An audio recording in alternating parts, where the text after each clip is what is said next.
morning, everyone, and welcome to Midday SuperTalk Mississippi. I'm your host, Gerard Gibert, along with Rhino in the Element Wealth Studios, kicking off a brand new week, guiding you through the middle of your day with facts, fodder, and fine music. And starting off the program this morning, Congressman Trent Kelly. Good morning, Congressman. Thanks so much for calling in. Good morning, Gerard. Glad to call in. Always love to be on SuperTalk. Yes, sir. So I got to start with this incredible paradox we had last week. Joe Biden is sipping champagne, metaphorically speaking, on the south lawn of the White House there, sir, while at the same time the Dow is falling nearly 1,300 points, and they're celebrating what should be an economic achievement in terms of public policy, this so-called Inflation Reduction Act. How tone deaf can we be here? It is amazing how tone deaf they are, whether we're talking about inflation, him sitting up there taking a celebration lap while the stock market is crashing. I mean, people can't afford to go to the grocery store. They're having to decide between an electric bill and buying groceries for their children, real wages. It is amazing. And that's not even talking about the border and all the other things that they're tone deaf on until people start showing up on their doorsteps, and then it becomes a crisis. Hundreds in Martha's Vineyard are issue, yet tens of thousands in Texas aren't an issue for these guys. They're just tone deaf.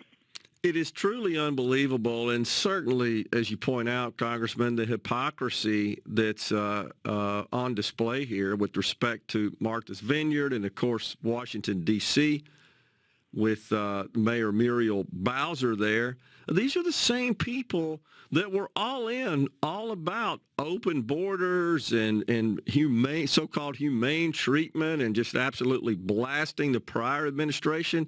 The White House press secretary, as recent as Friday, still doing that, still pointing to that and how they cleaned all that up and fixed it. Why are they opposed to helping out? If you are for open borders, shouldn't you want to help out and help these people that are seeking asylum?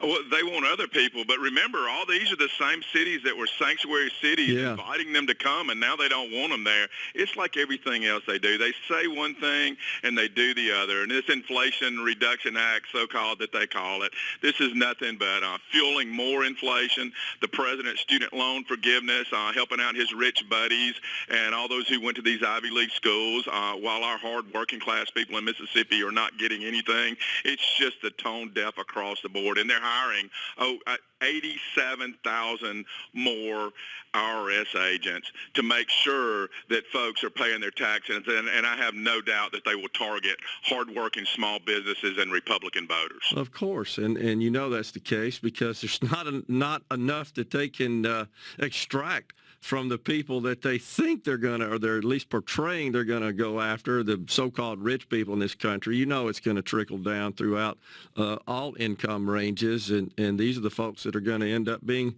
honestly harassed. And isn't that another concern, Congressman? Are we not seeing the weaponization of so much of the bureaucratic infrastructure, if you will, within our federal government, the FBI, the IRS, the DHS, the DOJ? It seems out of control.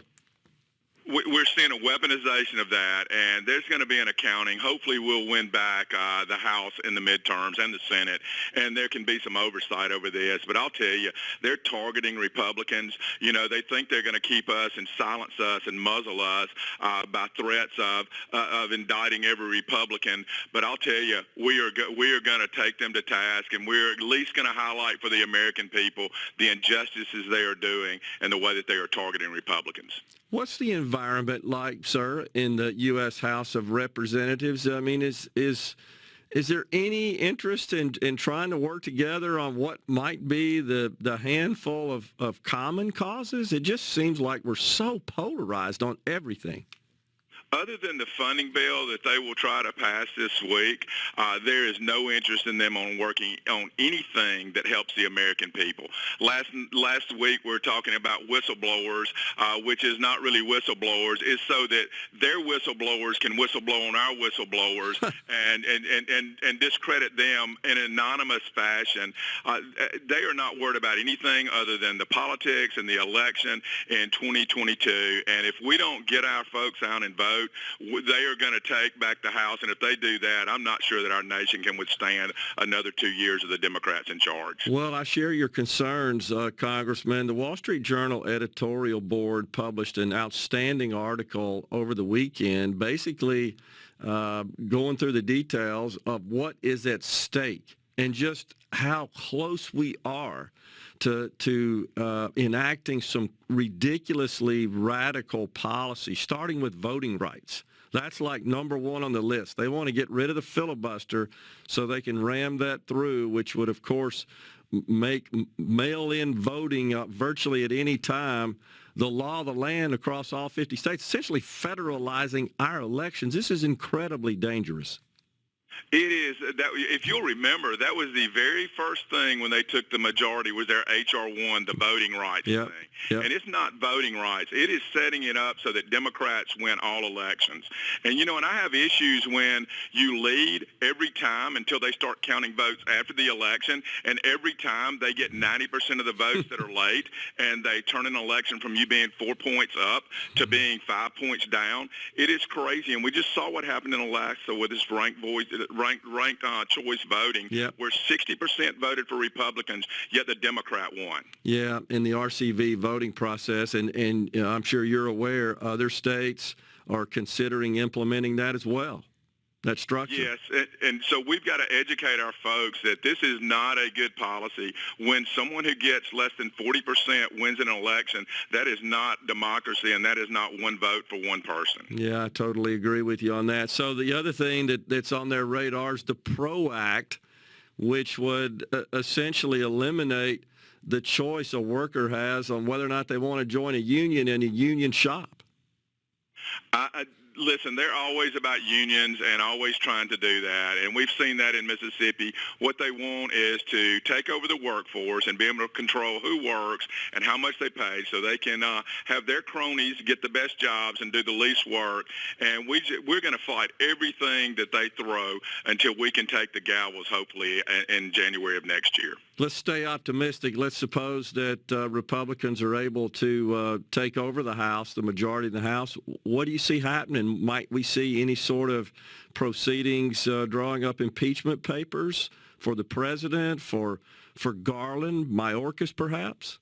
I think you'll see some of that stuff. You will see a lot of oversight first to make sure that we know who's done what. So, we're already starting oversight proceedings on our side, but we don't have the subpoena power. So once we get charged, we will bring those folks in, call them to account, and I think you'll see some impeachment proceedings for some of these folks who have abused their power and abused their power of office to take advantage and to use it as a political ploy. It seems like, unfortunately, it's like the only tool we have to stop this politicization and weaponization of these agencies. It is. All we can do is do the oversight. We can do referrals to the Department of Justice, but we all know who the Attorney General is. And so until we get another Republican president, it's very unlikely that this DOJ is going to do anything with the referrals that they're going to get from the House. But it's important for the American people to see the wrongdoing that they do anyway. Yeah, and before we go, you mentioned that you guys are trying to figure out a way to plug this funding shortfall. My understanding is we got about $47 billion we need to complete the fiscal year, which ends here in a couple of weeks, September 30th. What can we expect this week? Well, I'm sure they'll have something that has a whole lot of things that are not good for America in it. They always do. But the bottom line is, if they can't do this, it's on them. They have the House, the Senate, and the presidency. And all of these failed economic policies are on the Democratic Party. Every single one of them. Republicans would do well, I think, to continue to focus on that as we approach the midterms. In the meantime, the Democrats are focusing on abortion and Trump.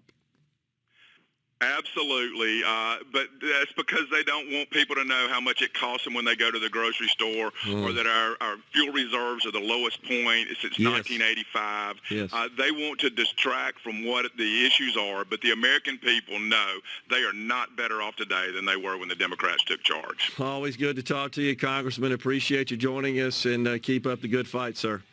All right, thanks a lot. Have a good day. You too.